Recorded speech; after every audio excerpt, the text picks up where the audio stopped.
All right, episode 192 of the Follow-tonians. Eric here in Overland Park, Kansas. Ped in Old Swan, Liverpool. It's time to talk about the home Mersey derby, Ped. How's it Hmm. going? Okay. Yeah. You know me. Derby games don't really worry me at all, Eric. For the last few years, I don't really get phased by derby games whatsoever. Yeah. I I'm No I'm reason to get excited. I'm just past No- that. I'm past the whole Nothing to write worrying. home about, kind of stuff. I'm past the whole worrying about derbies. To be honest, I just don't really do. They don't really worry me too much anymore. I No, don't no reason for riot squads and massive show of force from local police. Certainly not any need for any of that, and certainly wasn't any need for that yesterday.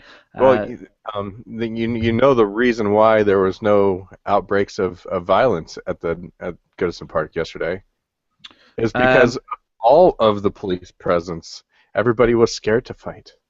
I think it more to do with the outbreak of sleeping, probably stopped people from fighting. Well, I was getting to the point where there was so much police presence that even the players were afraid to fight. Mm.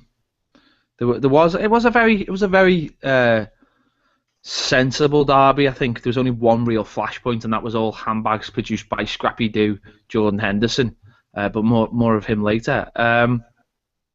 No, it was quite quiet. It was quite you know, reserved, wasn't it? There wasn't much intensity about it. I think it was a perfect match of how both managers are and how both teams sort of set up now.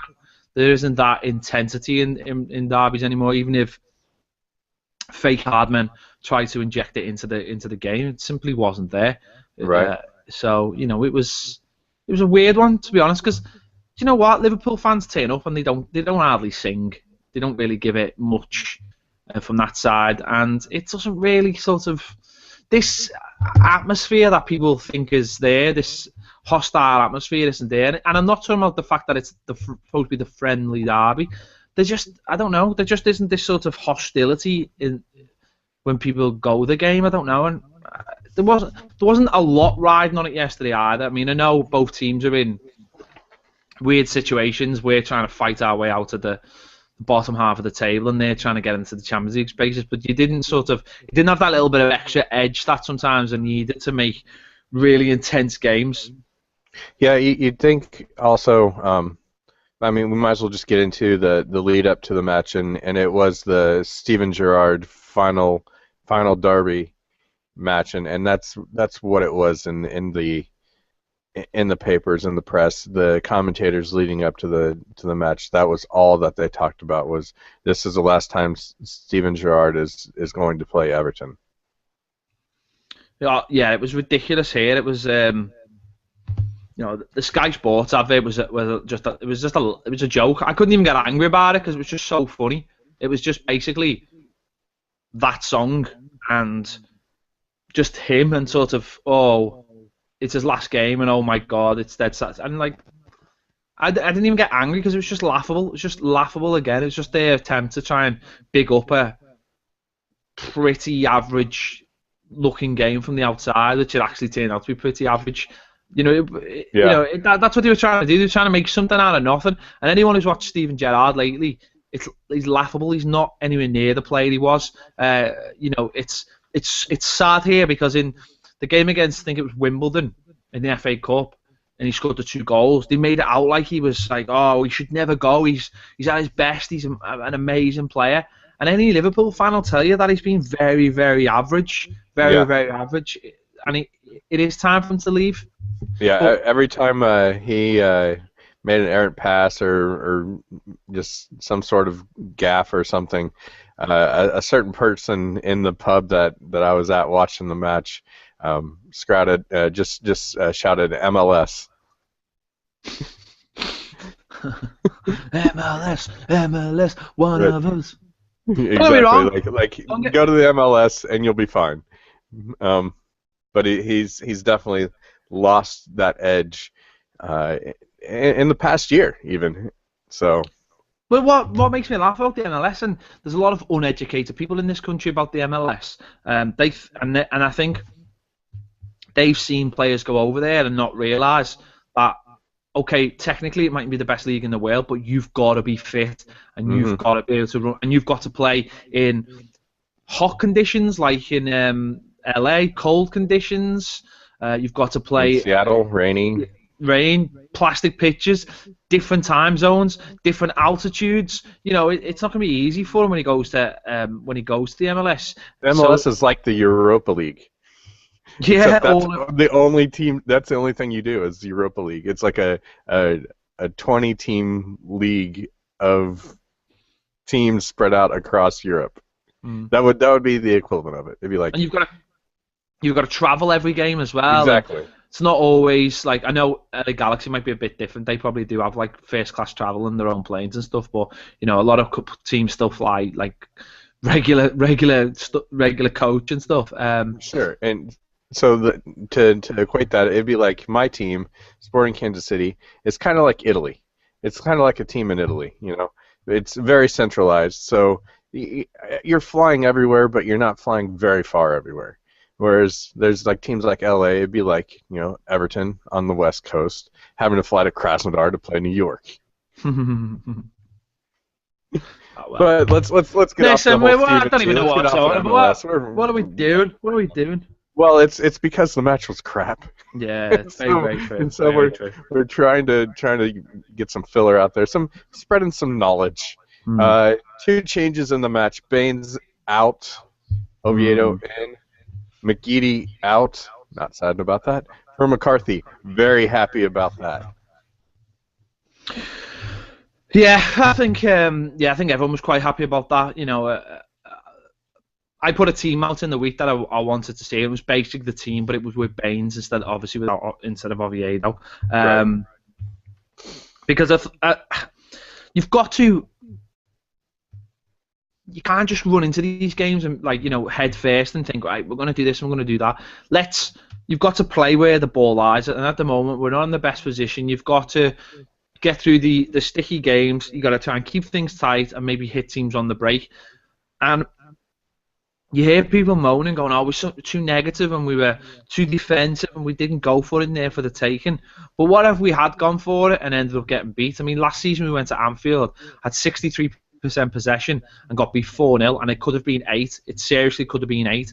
Yeah. Yesterday was all about being strong at the back, making sure we didn't concede, and maybe trying to sneak a goal. Now, I know Right. we were at home, but we've hit a sort of a little run of games. We're getting clean sheets. Okay, the games mightn't be brilliant, but what we're doing is, and we said this on the last show, is we're trying to get out of February in a position where we're not worried, we're not looking over our shoulder, and then we can be a little bit more expansive. Then we can start looking at games and thinking, right, let's go and win that game. We can take a few more risks and make sure the second half of the season is better than the first half. I mean, don't forget, only a couple of weeks ago, we were still talking about relegation, and that is still there. There are a lot of poor teams in the Premier League, but you still have to have a little look over your shoulder and think, right, we don't want to get dragged into this. So when you're playing teams that are in good form like Liverpool have been, you've just got to be a little bit careful. And I think we did the right thing yesterday. We went in there, we had a flat 3 in midfield that we're going to protect the back 4. We had the 3 in front of them, Morales, Lukaku, Naismith dropping into midfield as well, and I think we did the right thing. The only thing you would say is maybe later on in the games, could the subs have been a little bit better? Could they have affected the game? But I think on the whole, I think Roberto Martinez was exactly right about how we set up for this game. Yeah, I sent you a message and you don't respond to me whenever you're at Goodison Park, but I saw the lineup and I was thinking it could have been set up for 3 at the back. Push Oviedo and Coleman forward a little bit, drop Barry back, and have Besic and McCarthy side by side, and put Naismith right in front of them, and then 2 up top. I thought that might have worked. No, but you're talking about introducing a new system into a game now. Absolutely, but I think we've got the personnel that if we could train that could be a very effective formation. Yeah, I think get us a lot of width. I'm not disputing because how Liverpool are set up at the moment is 3-4-3 as well, and their system really works for their kind of players because they've got so much pace up front. And I think what you've got to do sometimes is you just got to go back to basics, and that's what we're doing at the moment. And I don't think there needs to be radical changes because football is still 38 games, and you've got to treat it like that. You've got to treat each game as it comes, but right. If you think, right, we picked up 3 points at Crystal Palace, you take a point against Liverpool, you try and get a point at Stamford Bridge, and then you try and beat Leicester, and it's that accumulative effect of picking up points here and there. It's like runners when they have splits. When they have splits in their running times, you're trying to hit certain points at certain times and just keep adding and adding and adding. I don't think yesterday there was any need for anything dramatic. I mean, there was a change in the system really with Lukaku playing out wide, Morales playing out wide, and Naismith playing in the middle, and that's worked with great success in certain games. It just offensively yesterday it just didn't work brilliantly because we were concentrating so much on not conceding. That was our first and foremost thing. Whereas other games this season, that hasn't been our first and foremost thing. We've took risks in games when we didn't have to, or risks in games when we really should have been trying to set up defensively. So I've got no problem. Yes, the way it was set up yesterday, and it was boring, and it wasn't the greatest game in the world.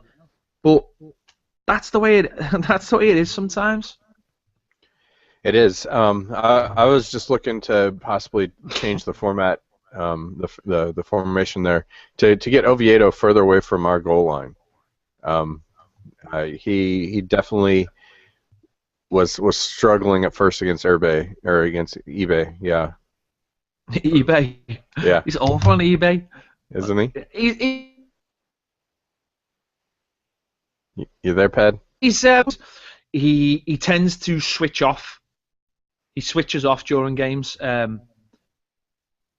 so obviously that's a problem because he's not concentrating. He'll ball watch. I mean, you've seen it when he was watching the ball come across and Robles had to make that save. He gets caught ball watching, and sometimes he runs out and leaves that big gap between him and the centre back, and that allows the space in between. So he did all right. I mean, I'm not going to have a go at him. I wouldn't really have a go at anyone for yesterday. But he did make it easy for the lad at time. I mean, we as a team, we're not brilliant at closing players down. We allow players to just stroll through with the ball far too much. And when they hit the post, that was an opportunity where a player just walked. No one stopped him, so we just kept on going. Sometimes, we've got to be quicker to close players down to stop that threat. Absolutely. I don't really think there was anybody else. You mentioned that not getting anybody much hard time. Everybody seemed like they put in a shift, which was good to see.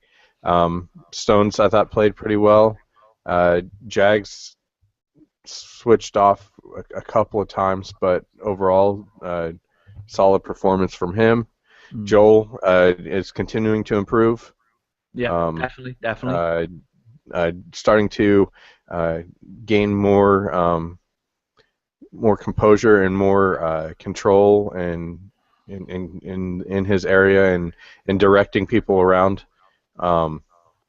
His confidence is growing, and I think the players' confidence in him is growing, and that's very visible. I think as a defence, we look a lot more solid. I mean, I think again, Coleman's looking more solid and is starting to get forward a little bit more. What Stones does, and we've said this lots of times, really, it's not anything new, is he allows Jagielka to be a defender again. And that's a massive bonus. When Jagielka just concentrates on being a defender, he's such a better defender. And Stones has got so much class about him. For a kid of his age, he's so good. I mean, he really is. he's a top footballer, and Yeah. he can. Composure in the box is It's sad. scary, It's but sad it's in a way because yeah. he'll go as far as he wants to go, and I think that might take him away from us. But Yeah.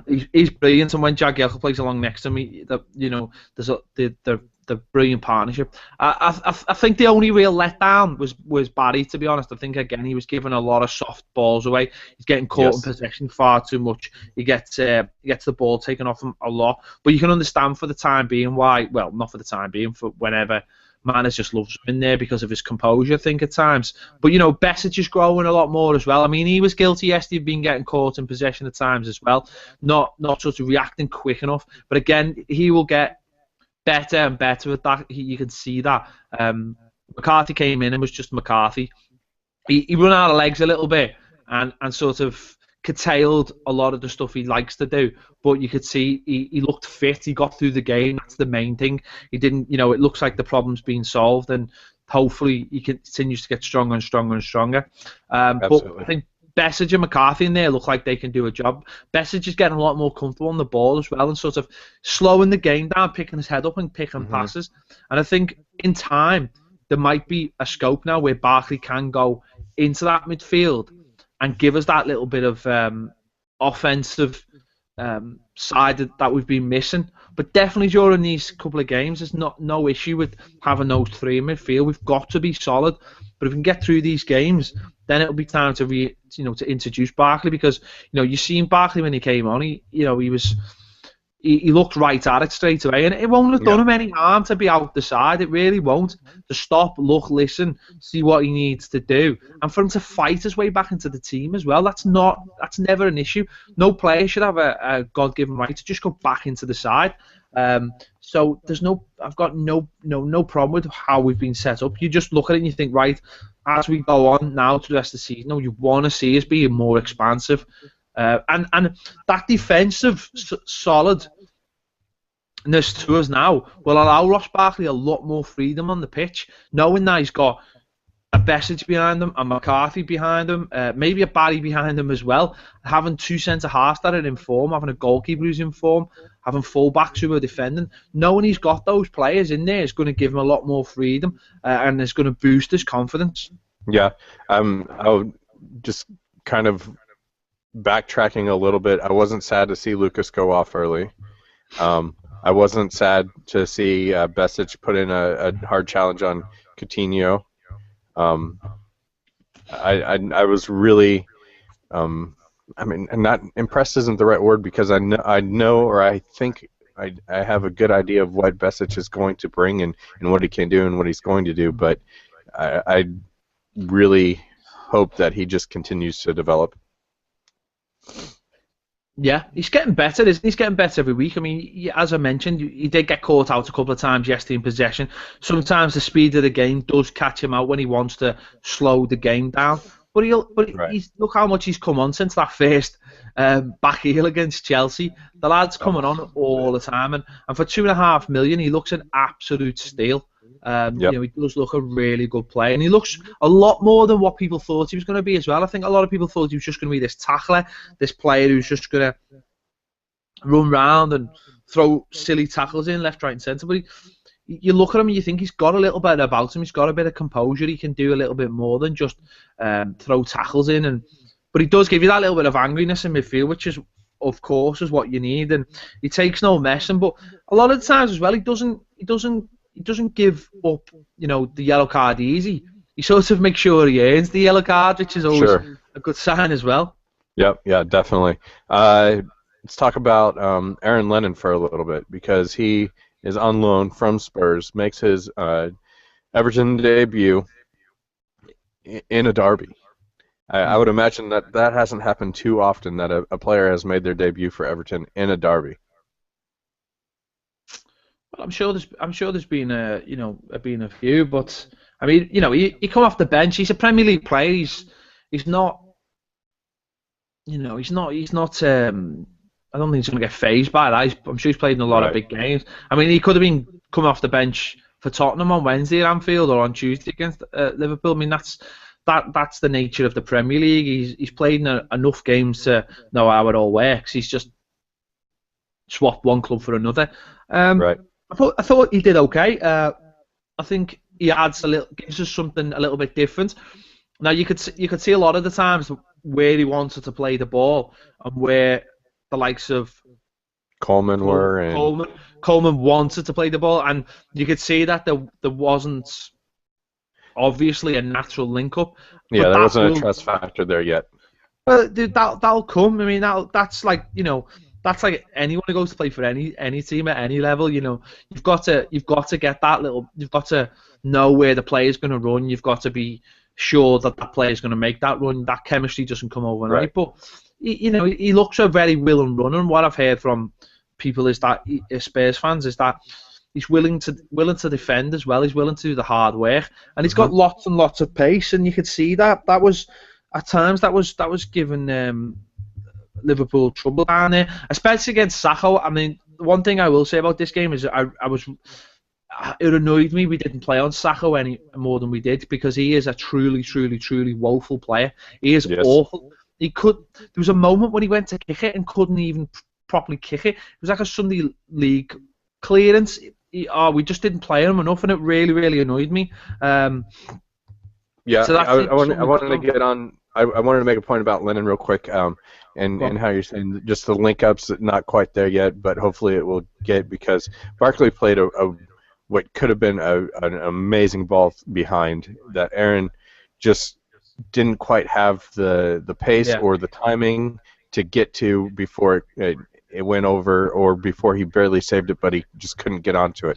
So hopefully with time, with experience, with getting that bedded in, Barkley knows that he needs to lighten the weight on it a little bit, or Arron will be expecting that pass from Ross, and he'll be able to anticipate it and get a jump sooner to be able to get to it.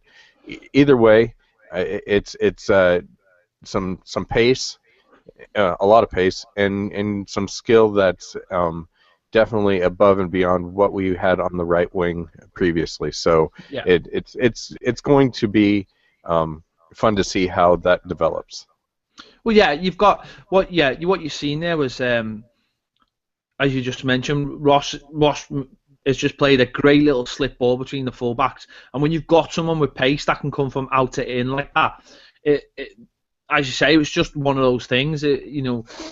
If they were on a little bit more of the same wavelength, it would have been picked up and could have been a great chance. But that's something great, that could manifest itself in the future. Right. You need a player like Ross in there who can pull those kind of passes out, and maybe that's what kind of player Ross has been waiting for. And McGeady is a player who plays on the wing and is all about tricks and trying to get a yard by doing a trick, whereas Arron Lennon is just about shifting it and using his pace to beat people. So that's good that we've got those two different kind of alternative players out there. Absolutely. Keeping people on their toes. But, it's always about the final delivery. The player's still got to create that final delivery. So, but, I mean, you look at it and you think that's positive. That's a positive. And it's when you're talking about natural link-ups, I mean, you look at the ball that Barkley played into Seamus Coleman. Beautiful. That's something that they know. He knows Seamus Coleman's making that run, and Seamus Coleman knows that Ross can play that ball. Yep. So that's all there. That's already ingrained. Now we play Chelsea on Wednesday, and then we've got Europa League. 10 days or so though till the next Premier League game. So to get Arron Lennon, bedded in, yeah, definitely. Bedded in and getting to know how other people work. So, that's there to be developed, and that can only be a good thing that we've got that. But going back to that chance, I mean, Ross Barkley ball into Seamus Coleman. I mean, that was magnificent. I thought Ross, when he came on, even though it was only for a short while, and he nearly came on in the first half because he thought Naismith had concussion, but Naismith said he was okay. But he came on. Okay, yeah. But it comes on late on, and brilliant little bit of tricky to get through the players, finds the ball straight away, and Seamus is nearly in, and I don't know. He looked like he just wanted to put power behind it. Maybe even put a little bit of accuracy on it, or try, who knows? But it's interesting because you get people saying, "Well, it was a negative performance, or we never went for it." But if that had gone in and we'd won it 1-0, people probably would have said it was the perfect performance. We soaked all the pressure up, and then we hit them on the break. People wouldn't have cared. I mean, I think that's what we were set up for, just to try and get one or two big chances, and that was certainly a big chance. Well, I'm sure that the Merseyside police were happy that it didn't go in, because it would have been hell if Everton won that match. I don't know. I don't think so either. I think we would have been all right. But I think Gladys Street would have exploded in a very, very good way. It's just unfortunate that they didn't find the match, the net. Great save by Mignolet. Mm-hmm. It was off of a deflection. Yeah, it was deflected. It was a good height for him, I think. I think if it would have stayed on the carpet, it would have been really hard. Yeah. If you I'd like to have seen Seamus. I'd like to have seen Seamus actually take a first time. I think, but then what you get then is if he takes his first time, he either smashes it in or he goes straight to Mignolet. He hits it Rose Head in the Gladys Street, isn't it? It's one of the two. And then people would have said, well, why didn't you take a touch? So it was just one of the things. Listen, I know Liverpool. I didn't have a problem with the touch. I thought he set himself up very well. I don't think it was a bad touch. I just think it sort of took the surprise element out of it because of the angle. I think it was just. Yeah. I think if he'd managed to hit it first time, I think if it had gone. And we've seen him hit it first time from where he picked it up and just completely smash it and right into the postage stamp. So I hear what you're saying. Maybe the confidence isn't there like it was last year for him to just pick it up and do that. But overall, it's a point. Yeah, it's a point. It's a it wasn't a great game. It wasn't a great game, as we mentioned before. It was all billed as the Steven Gerrard game. He'd done nothing. He'd done absolutely nothing. He had one free kick, which Joel dealt with. He had that overhead kick thing. That was I think the keeper was just going to catch that. It was built as that. They had a lot of possession, but. The side volley thing that hit Naismith's head. It's like everything hit Naismith's head in this match. But Joel was right on it. It was going at him. But you look at it and you just think, well, how many saves did Joel actually have to make yesterday? Like really tough save. He didn't have to make hardly any. It wasn't a very good game. That's all I'm going to say. I mean, as I say, the only thing I maybe would have looked at is possibly the subs we made. Did Morales need to go off that early? I'm not 100% sure Morales needed to go off that early. Did Alcaraz need to come on? Yeah, again, no. See, that's a strange one, that, because... Did Barry need to get 90 minutes again?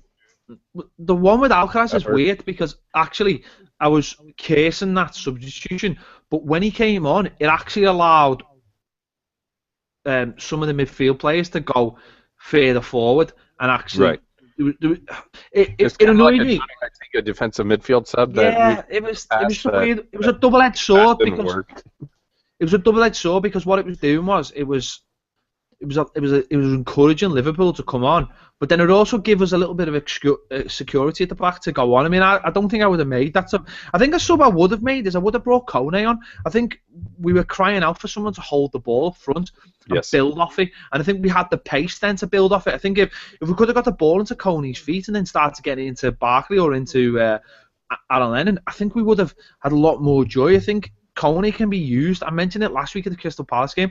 I think Kone, they really should start be trusting him to bring him on and to hold the ball up, because I think he's fantastic at holding the ball up. I think that's something that could have been made yesterday. Just bringing him on. I mean, Lukaku's got his critics, and he had his critics yesterday, but second half, I know he was continually getting caught offside, and I know a lot of people were moaning about that. But it's a real tight line for a forward, because if they're not getting any service, they've got to really sort of try their best to try and get something over. Now, there's 3 centre-backs marking him yesterday. So it's very hard for him to find that little bit of space, and he's just trying to chance that and go early, and every time he was caught offside. And that's what happens sometimes. He also looked absolutely knackered. He gets no service at all. He was just trying to keep those centre halves busy. He was Right. on his own most of the time. You know, I just think Kone could have been a good option to come on and occupy those centre backs and be something a little bit different.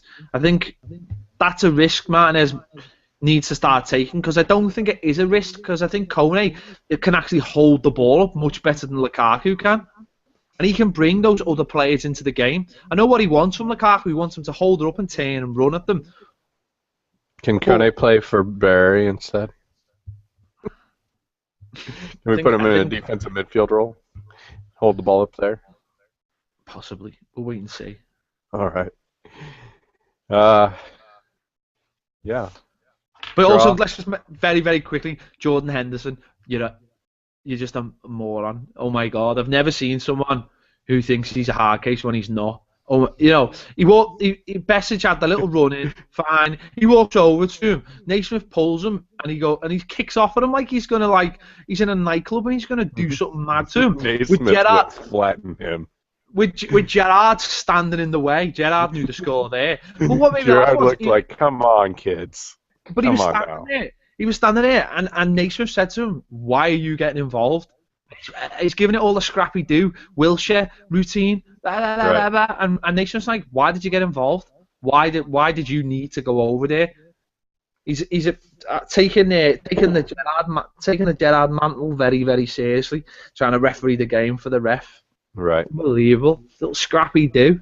Yeah. And the last point here, mentioned the plaque unveiled at the grounds, commemorating the 96 at Hillsborough. So very, very classy. I have unfortunately I have a lot of Red friends too over here, just like you do, but lots of mentions off of them saying, thank you, and so fair play. Which was, brilliant thing, but quite ironic, because yesterday we were getting told that we had no class because we didn't all stand up and applaud Steven Gerrard. He's not our player. The irony. Why would we do that? I don't like him. Yeah, I would have applauded at the end just because it was the last time I would have to see him. Not get to see him, have to see him. I just don't care. I don't like him, so I'm not interested. All right, sounds good. Break time. We'll be right back.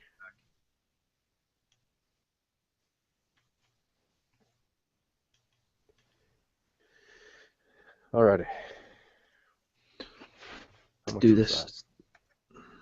Over 30 minutes on that. Okay. There we go. Short. Sweet.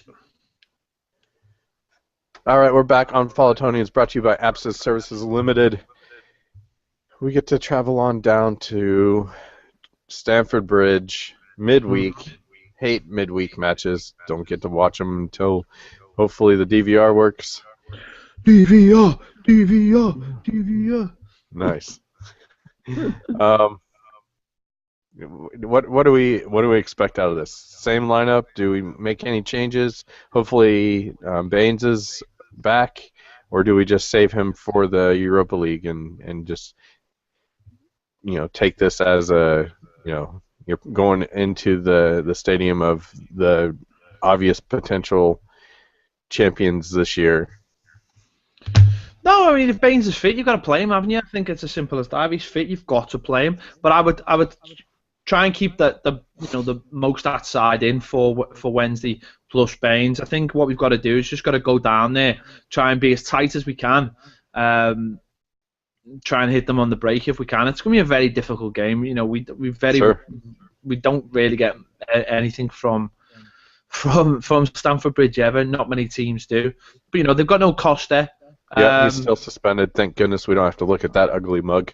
Yeah, they've come unstuck now and again. Chelsea, they go into games a little bit cocky and get unstuck. I think what the main thing is we've got to keep it tight at the back as we have been doing. Try and get through the first 20 minutes or so and just stick in the game and see what happens. It's not going to be an easy game. We all know that. If we could get something out of the game, I mean, it'd be a massive bonus going into going Into the into young boys match, yeah. well, just getting out of going into this like next 10 days. You're not even worried about Europa, are you? You just like forget that it's happening. No, Europa's not this week. Europa's next week. I mean, that's Right. not. I'm not even worried about it. It's Chelsea first. We've got this game first, and then we go into the game next week. It's not even anything to worry about. So let's concentrate on this game. Let's see what we can get. If we get anything, it's a bonus. Let's not be too downhearted. If we get beat, we get beat. I mean, as long as it's not, it's not sort of going back to the way. Yeah, let's get our heads together. Let's go in there. Let's be strong. Let's keep doing what we've been doing, and try and see what we can do. I mean, as you mentioned there, Chelsea are the overwhelming sort of favourites for this game, doing really, really well in the Premier League. We all know that.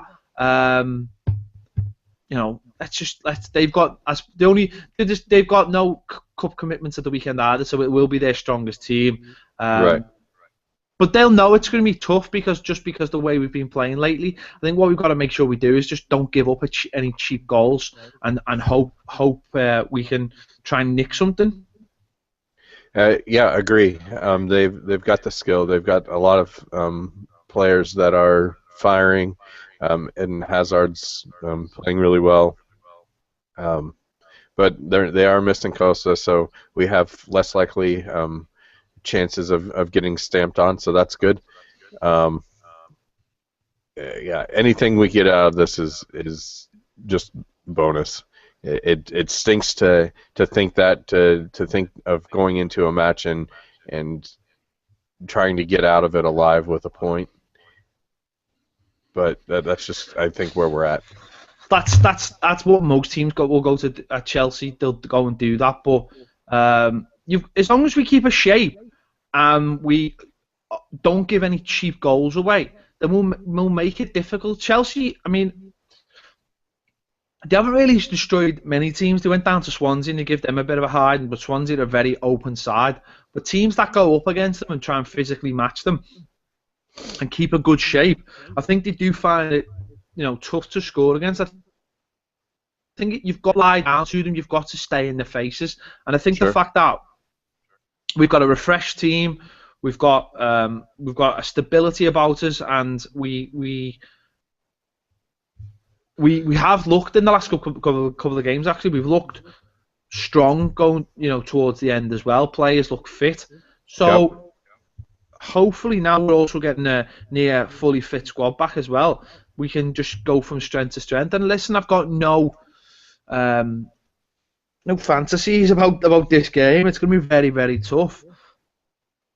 But who knows? Get out of there with a point, and who knows?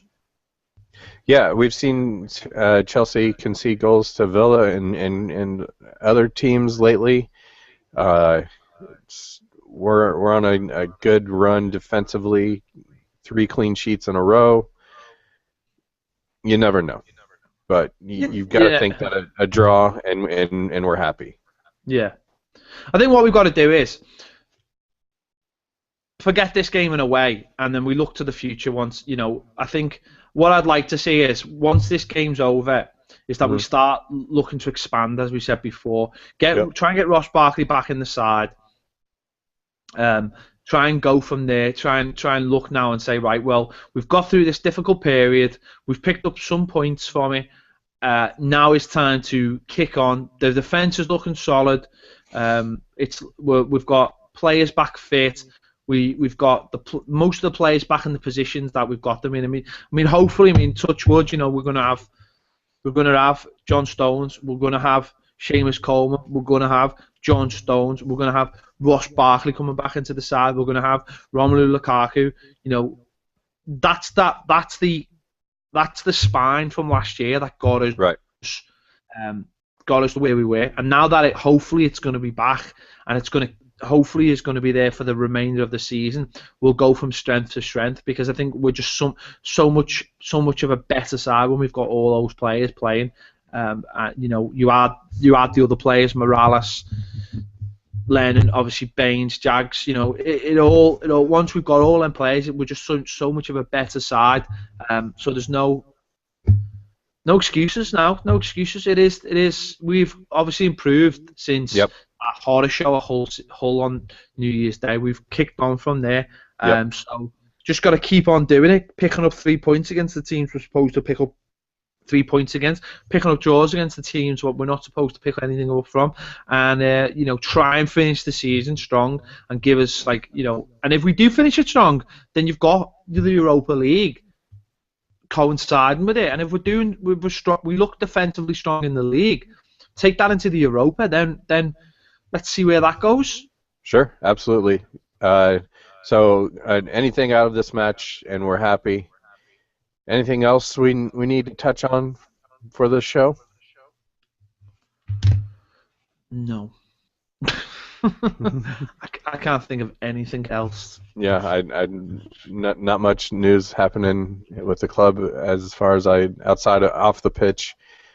Any updates on the stadium? When are we breaking ground on that? No. All right. Everton USA is over. They are the guys. They're having a lot of fun.